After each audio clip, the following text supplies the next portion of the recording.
Hi hello नमस्ते। तो job world channel को पुणी थरे समस्त को स्वागत जणैकी आज वीडियो मु आरंभ करुच्ची। देखंतु डीओ पाई रो नियुक्ति सुजोग आसीगला सरकारी नियुक्ति पोस्ट अच्छी डाटा एंट्री पाई सैलरी 17,000 जॉब लोकेशन केंद्र रहिबो भुवनेश्वर रे।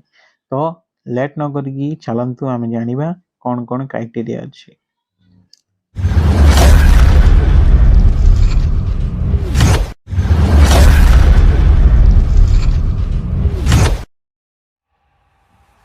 तो देखंतु टोटल ओवरव्यू उपरକୁ ଯିବା। ऑर्गेनाइजेशन के regional medical research centre Bhubaneswar तरफ वैकेंसी अच्छी गोटे मात्र वैकेंसी अच्छी जोटा कि मेल फीमेल अप्लाई करेंगे। Data entry operator Bhubaneswar job रहिबो 17,000 टंका लेखा आप दरमा पाइपर।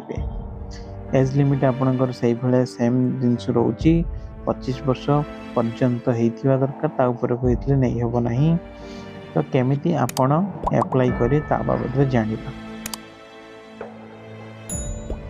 एक्चुअली कौन ना डायरेक्ट इंटरव्यू चलती interest eligible candidate walk in interview in ICMR regional medical research centre Chandrasekharpur Bhubaneswar. ये जो एड्रेसटा दिया जाइए ये एड्रेसटा आपण जाइए डायरेक्ट आपण इंटरव्यू करि परिबे।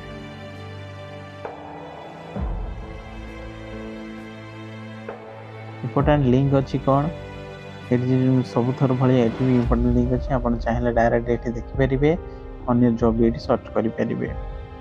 तो यह आज छोट इनफॉरमेशन टी जदि आप इंटरेस्टेड अच्छा जाइए कांटेक्ट करके इंटरव्यू देके आप एलिजिबल हो पारे। तो आज का video thank you. Next video देख।